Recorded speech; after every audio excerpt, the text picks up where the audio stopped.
Hello. In today's Digital Control Systems Technology lecture, we are going to be looking at interfacing analog and digital worlds.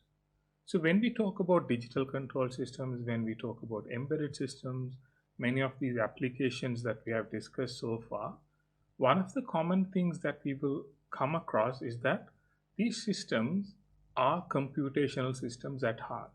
But then also these systems interface a lot with the analog systems around them. So they may interact with an analog motor, a fan, or any sort of devices, sensors, and so on. So they may have a lot of interaction with these analog components beyond the actual computation components, actual digital computation components that we are talking about. So in today's lecture, we are going to talk about what are some of the conversions that we would do, some of the conversion principles related to when we are working between digital and analog systems or analog and digital systems.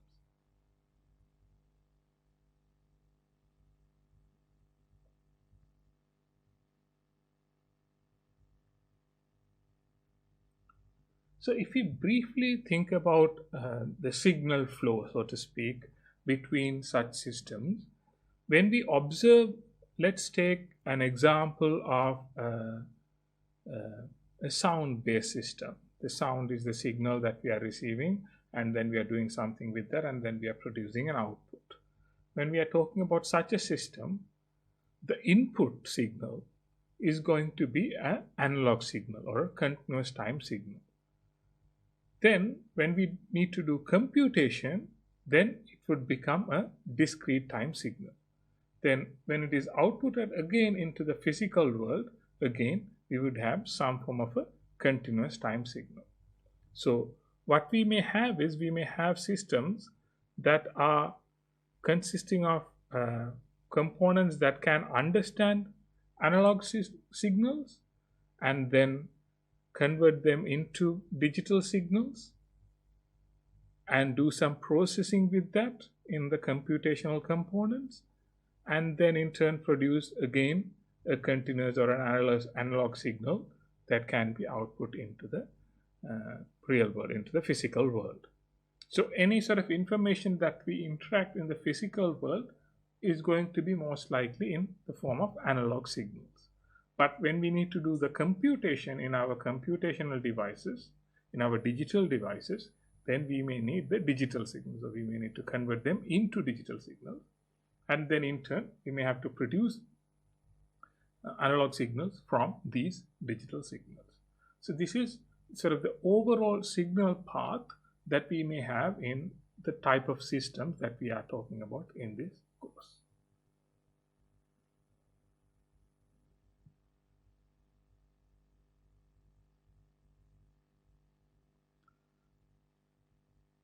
So before going further, let's sort of define what we mean by an analog signal and then what we mean by a digital signal. So the main property of an analog signal is it is a continuous signal. So it is a continuous signal and it is going to have some values over a period of time, and that value is going to be there over the whole period of time, and it can change at every moment over that period of time as well. So most of the physical phenomena that we would observe are always in the form of these analog signals. Things like sound that we may hear, light that we may see, or even the temperature change that occurs in the atmosphere, it is going to change gradually over time, and every point in time there will be a corresponding value for that particular signal. So because it is continuous and it is going to go over a period of time, one of the properties that we may see in a continuous signal is it is going to be continuous. So it is, an analog signal is going to be continuous. It is going to have values all over the time. Then it can also have infinite range of values. And one of the troubles with these signals is because they have infinite range of value, infinite possibilities of values, it may sometimes be very difficult when we need to work with them in a digital environment, because they are continuous and then they are going to have infinite possibilities of values as well, infinite ranges of values as well. So that is the nature of an analog signal. A good example for an analog signal could be a sound signal or a light signal that you may observe in the physical environment.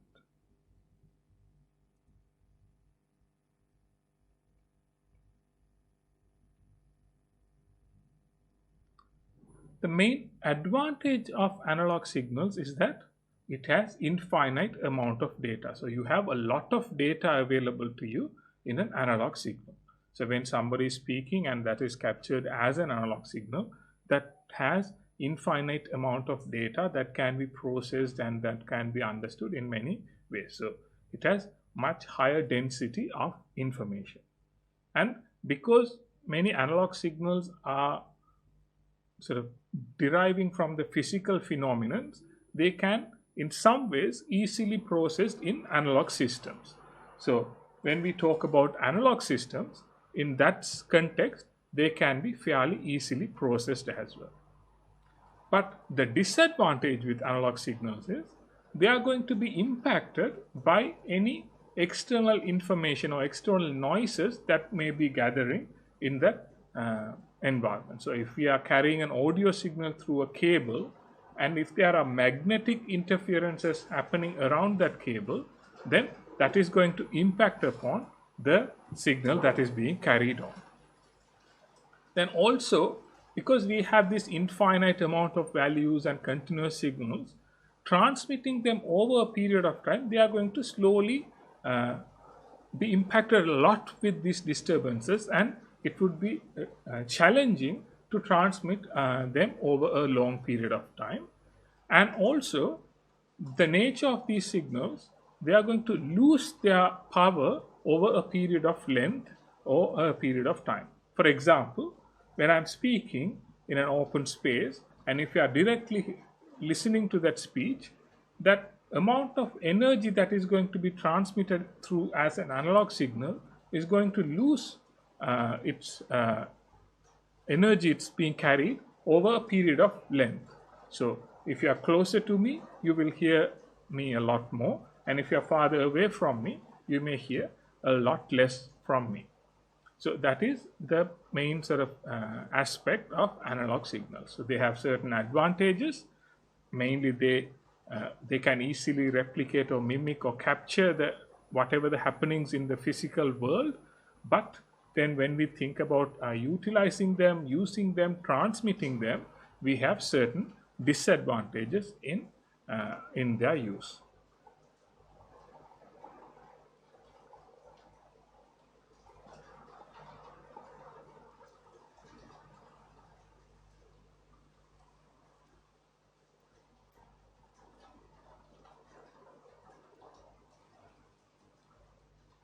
The other type of signals compared to analog signals is what we call as digital signals. And the main difference here is these are discrete signals or discrete value signals. So that is, in a continuous signal, in an analog signal, there are infinite possibilities of values. In a discrete signal or digital signals, there is a finite possibilities of number of values. So for example, if we have a binary signal, the possible values are either 0 or 1, on or off. So that is the discrete possibilities for a binary signal. So any other digital signal, there may be a set number of values that we can have for a point in time. Then also, we will have signals or values at a particular time interval. So we are not going to have continuous signals. We are going to have discrete signals that have values at a particular interval in time.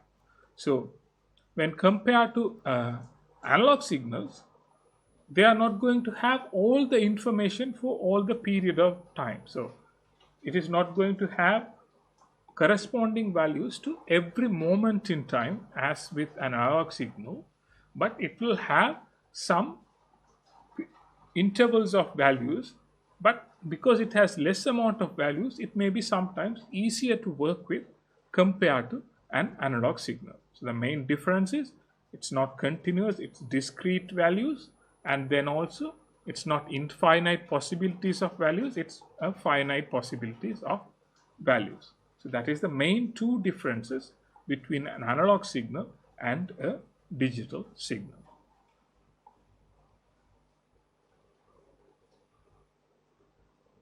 So if we think about the differences between analog and digital signals, so as we mainly identified, the one main difference is analog signals are continuous and digital signals are discrete time signals.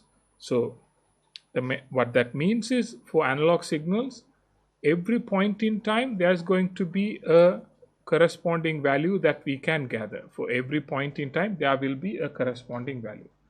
Whereas digital signals, they will have values only at certain points, certain intervals, and between them they don't have any differentiating values between them. So from this point to this point it is a single value, then after that a different value, after that a different value. So amount of values or amount of different number of values is less in a digital signal.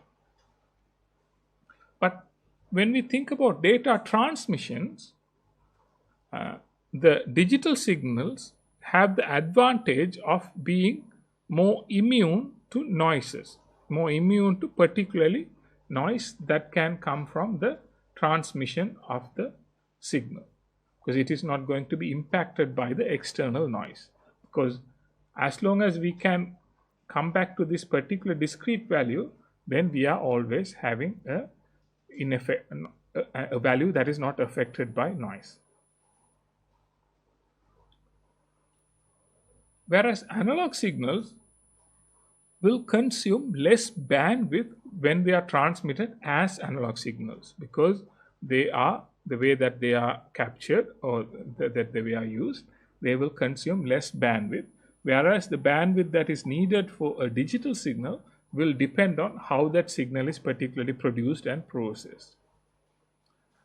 Then when we think about power consumption in using these systems, the digital signals or transmitting of digital signals or using of digital signals will normally use negligible amount of power, less power compared to analog systems, analog signals.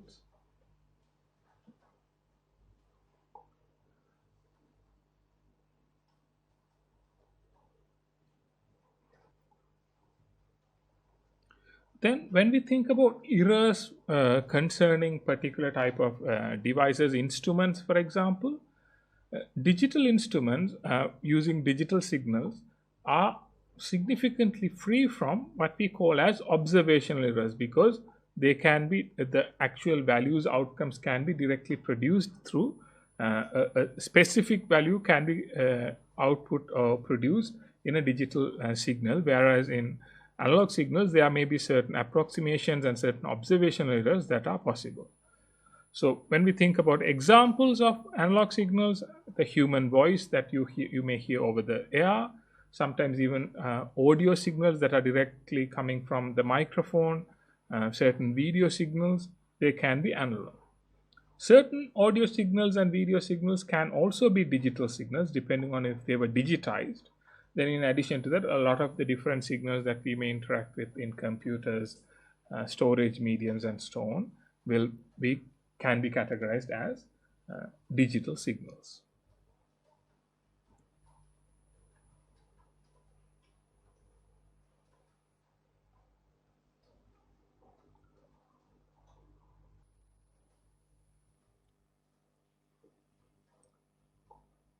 So when we think about these analog signals and digital signals and working with them in our digital control systems, in our digital system, one of the things that we will have to do is take these analog signals and then convert them into digital signals so that we can process them in our computational systems, in our digital systems.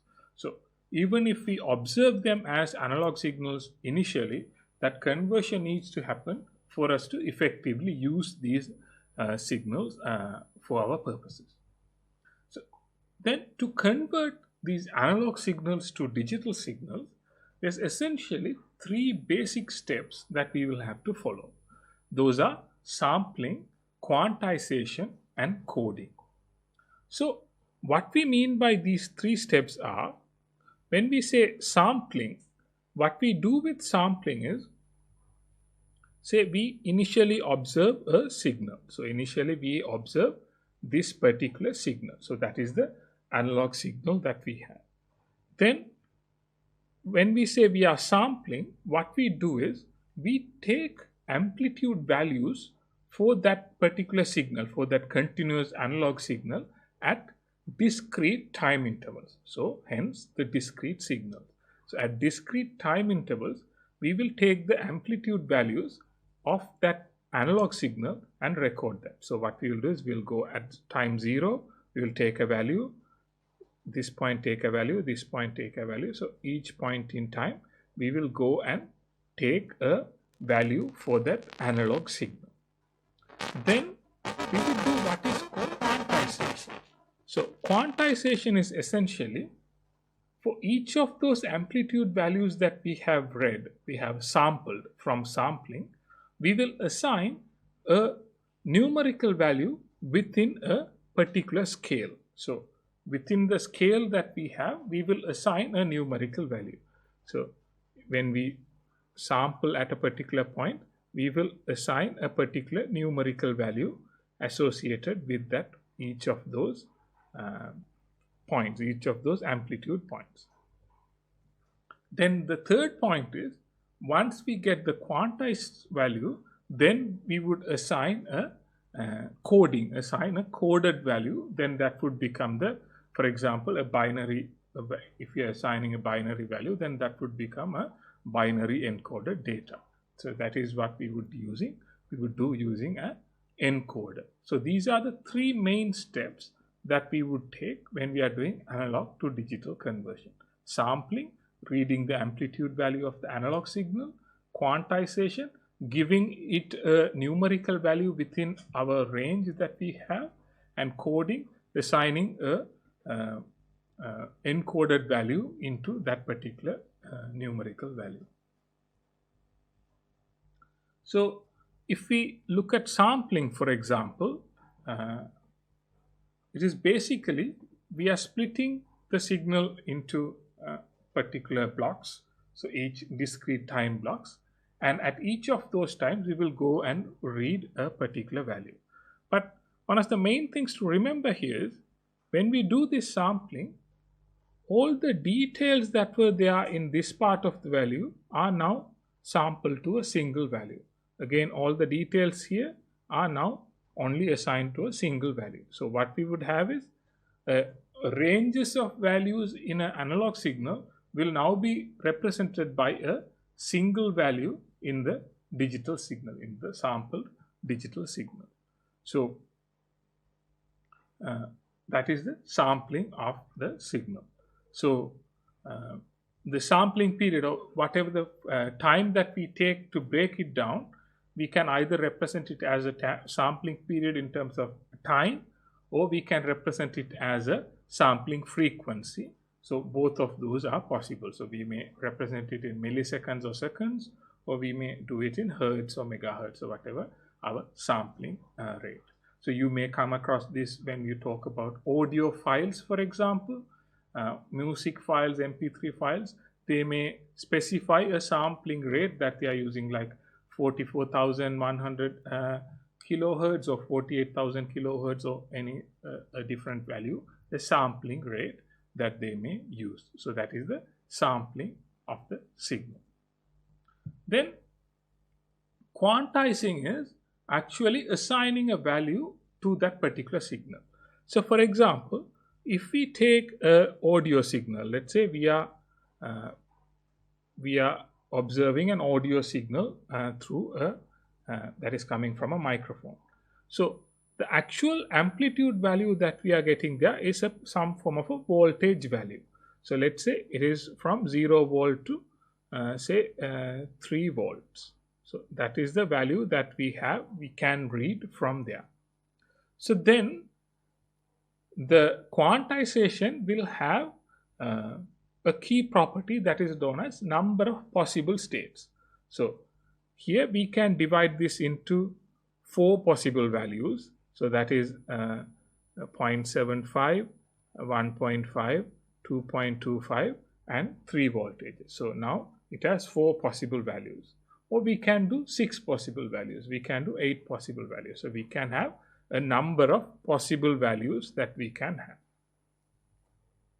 Then, so that is how many possible values that we can take. Then that would also depend on how many bits that we are using to represent each of these possible values. So again, if you think about the example of an audio file, you may come across it is a 8-bit audio file, a 16-bit audio file, 24-bit audio file. So that is for each samples, how many bits can be used to represent their amplitude position. So then we would also take that into account, and we would be able to represent that into the number of possible states. So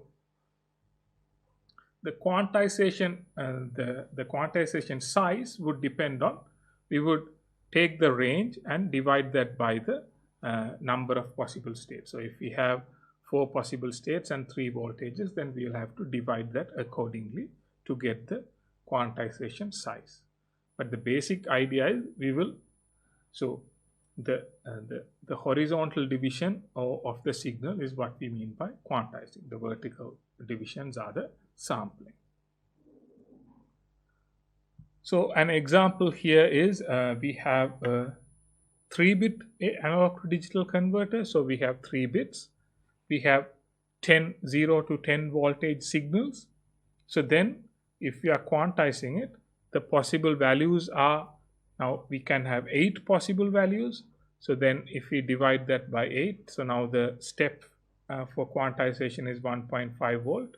So now when we detect, so now once we sample, so when we are sampling, if we come across say 2 volts, the output would be 1.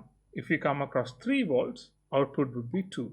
If we come across say 7 volts, output would be 5. So each of these sampling, we would get the quantized value and the output state from this quantization table. So that is the basic idea behind sampling to get the amplitude value, then quantizing to get a corresponding numerical value, numerical output value. Then the third part of encoding is, once we get the corresponding output state, then we would assign it to an equivalent output binary value. So whatever the voltage value would have been assigned to a particular output state, and then we would use that to produce a binary value that would be the digital signal. So the digital signal is will be comprised of this series of these output binary values. So for example, if we have a signal and then we are detecting say 1 volt, then 2 volts, then 7 volts, then 8 volts, then 2 volts. So now for each of these, we will first get the corresponding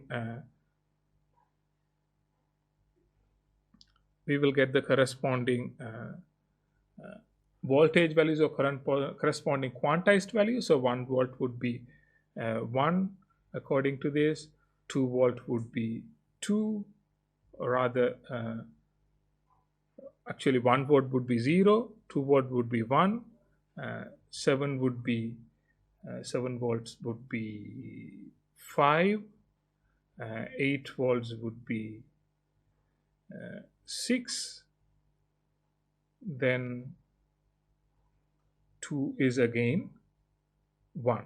So now it is 0, 1, 5, 6, 1. So now the digital signal would be the corresponding binary values for 0, 1, 5, 6 and then 1 again.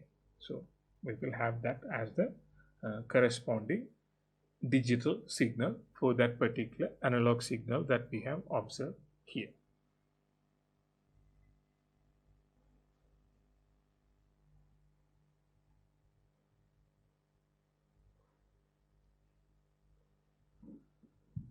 So when we think about analog to digital conversion, and there are a number of circuitries, a number of mechanisms to do this analog to digital conversion. So sampling, quantization, encoding are the three basic steps that we will do in analog to digital conversion. But in terms of circuitry, in terms of specific mechanisms, there are a number of AD converters or analog to digital converters. So, for example, there is flash ADC, digital ramp, digital dual slope ADCs, successive approximation ADCs.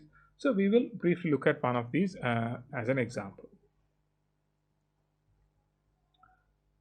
So, when we take flash ADC, what we have here is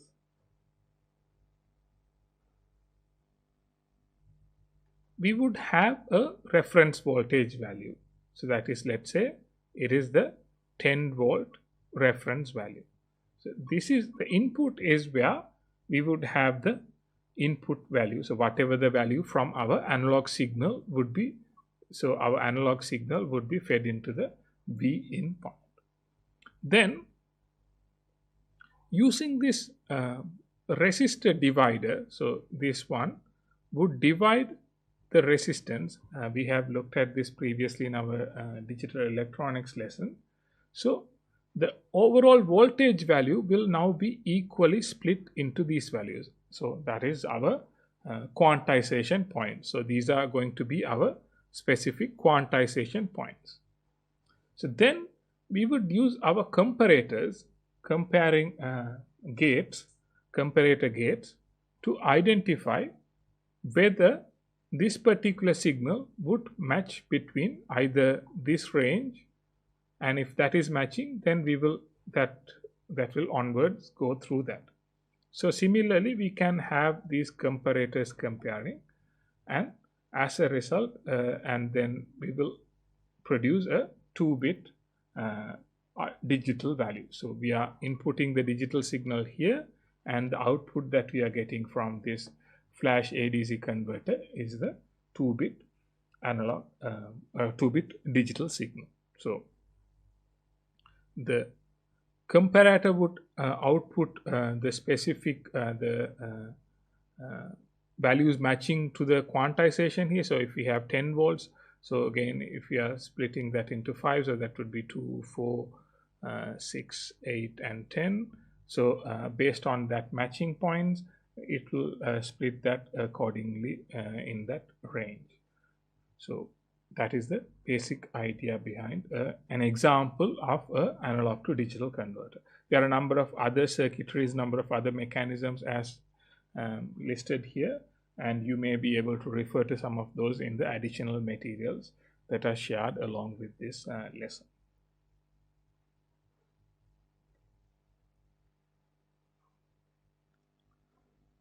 So now let's look at some of the issues that we would face when we are doing analog to digital conversion. So one of the common issues that we would come across is called aliasing. So the point about aliasing is you can see that in the diagram here. So let's say this is the analog signal that we have. So if this is the analog signal that we are trying to digitize. So the actual digitized value or the accuracy of the digitized signal will depend on how much sampling that we are doing. Let's say if we sample at these points, at this particular interval, so this is our sampling interval. So if we sample like that, our output signal is going to be, and then we will get the sampling points, and then when we connect those sampled points, the signal that we are getting is totally different from the actual analog signal that we have. But if we keep on increasing our sampling points, so again now we have few more points, and now if we connect these signals, again it is significantly different from the actual signal. Now if we increase it even further, so now we are increasing it even further, and if we observe it now, observe the signal now, again it is It is somewhat following the same pattern of the signal, but still significantly different from the original signal. So this problem, that is, if we don't have enough samples, we will produce a digital signal that is totally different, that loses a lot of the information from the actual analog signal. So that problem is what we call as aliasing.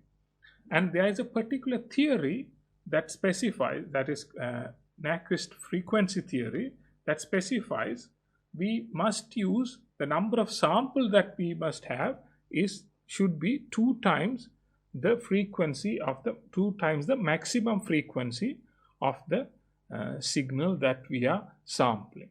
So if the frequency of the original analog signal, say, if let's say for example a human speaking voice, if we say a human speaking voice is producing a signal that is in the range of say 1000 kilohertz to 1000 hertz to 10,000 hertz or 10 kilohertz, then the sampling frequency should be double of that. So that is, our sampling frequency should be 20,000 hertz. So that is again something that we will have to consider. Based on our original analog signal, our sampling frequency should be double that of the frequency or maximum frequency of the signal. Say, if we think about music or audible music or sounds, humans can hear normally up to 20,000 kilohertz. So that is the maximum most humans can hear. So then a suitable sampling frequency for sound signals should be double of that. So 20, at least 40,000 hertz or 40 kilohertz. So that is one of the reasons most sound signals may use either 44,100 or 48,000 kilohertz as their sampling rate. So, but in many other situations, it may even be advisable to use 10 times the maximum frequency as a sampling. So the more samples that we have, say, if we keep on sampling this more and more, we will almost try to match up with the signal. So let's look at that with a simple example. Let's say if this is the one that this is the analog signal that we are trying to match. So if we have only single sample, we only get this particular value. If we have 3 samples, now we have this particular value. If we have more and more samples there, we can almost have a signal that is almost matching up with the original signal. So the problem of aliasing is not having enough samples, and the solution is having more samples.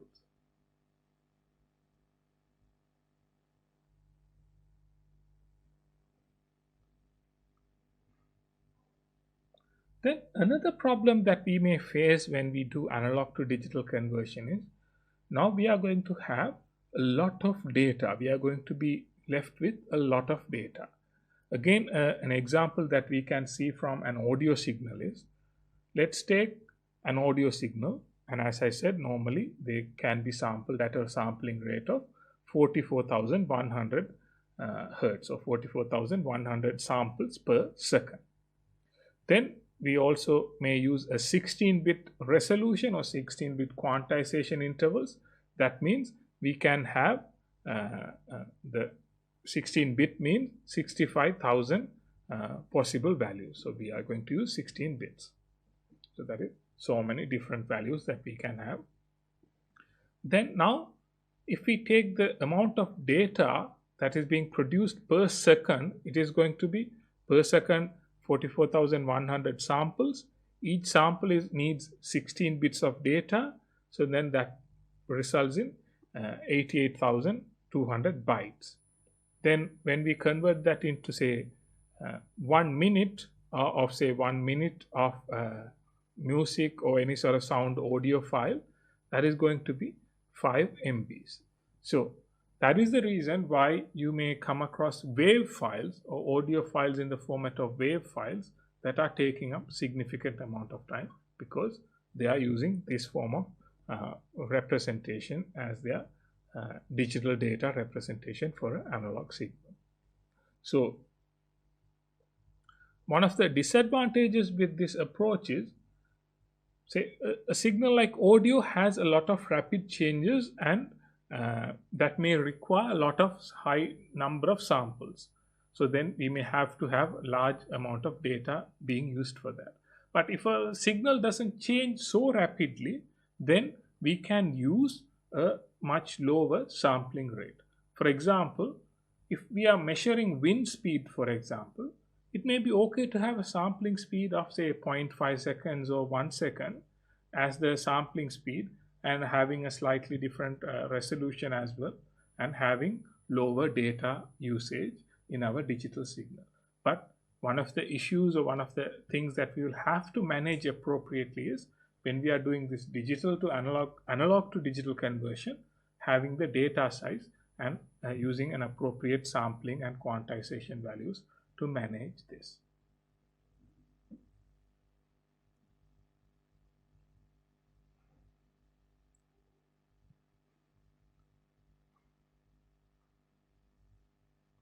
So once we do analog to digital conversion, so now we have these digital signals in our computing systems. But having them as digital signals may not always be the end goal of it. For example, if we are recording an audio signal into our computer system, now it is an audio signal, a digital audio signal. But if somebody needs to hear that signal, it has to be again converted into an analog audio signal that can be put out through a headphone or a speaker that somebody can hear. So then there needs to be a digital to analog conversion. So we need to have the reverse of the conversion to produce the digital to analog signal. So basically what we can have is, for all these discrete values that we have observed in our analog to digital conversion, and the digital signal will be that. So we will have these specific values for our discrete values for our sampled signal. So then what we can, a very rudimentary way of producing an analog signal would be just connecting them between one another and producing that as the digital signal. So that is the basic way of producing a digital to analog conversion. There are again a number of methods that we can use to produce digital to analog conversions. There are decoder methods and there are binary methods. So a decoder method will convert by passing it through a converter and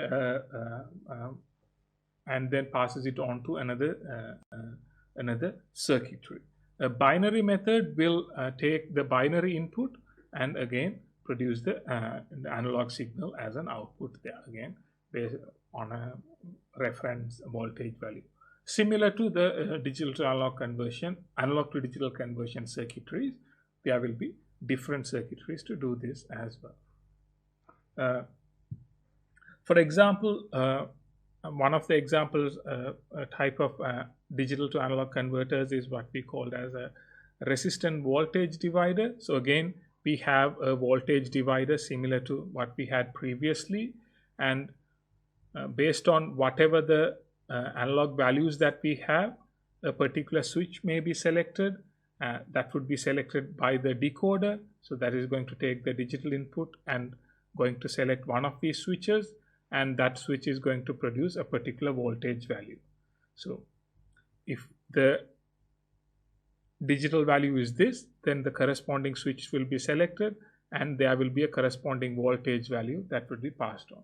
So similarly, different voltage values can be passed on through that. So that is an example of how we can do digital to analog conversion. So this will depend on the resolutions, the number of resistors and circuitry that we may need will depend on that. The scale is one of the bigger disadvantages with this approach, because when we go more and more number of bits, say for 3 bits we need 8 resistors, and if we go 4 bits we need 16 resistors, and then that, like say a 10-bit signal with 1024 resistors is going to be a significantly larger circuitry, may be impractical as well. For smaller resolution signals, this may be okay. Then we have another approach that is called R2R ladders. Again, we are not going to go into specific details about these signals. As I said previously, there will be some additional resources shared along with this lecture, and you may also refer to some of the videos referenced here, and that you may to get a better explanation. But here the main point is the analog values are, each bit is fed into each point, and then that will produce a output voltage as a result of this.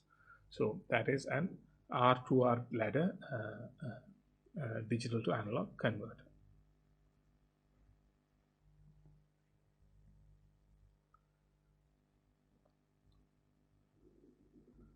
So basically, when we think about digital control systems, when we think about digital systems, the reality is, even though the main computational components of these systems are digital, they have to interact with external systems, external environments that will produce and that will need digital signals as outputs or inputs. So you may have a system that is producing an analog system and feeding it into a digital system, then that is being manipulated, certain outputs are being produced, and then the results may again have to be sent back as analog systems.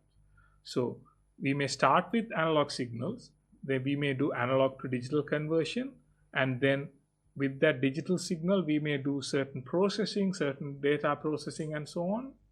Then the results may be again converted back using analog to digital to analog signal, and there may be additional components such as filters, which we are not covering in this scope of this lesson, but you may need in some situations, and they may again be leading into analog signals. So that is the overall signal transformation that may happen in a system environment that we may come across. So even depending on the projects that you are doing for this module, you may come across some of these conversions. It may be necessary for you to do some of these conversions, some of these analog to digital or digital to analog conversions as part of your control systems that you are building. So with that, our lesson is concluded for the day. If you have any questions from the things that we have discussed today, please let me know through LMS or other communication methods. And there will be some additional updates about your projects will be posted on LMS as well. So keep an eye out for that. And until next time, thank you for joining in this lesson. See you. Bye.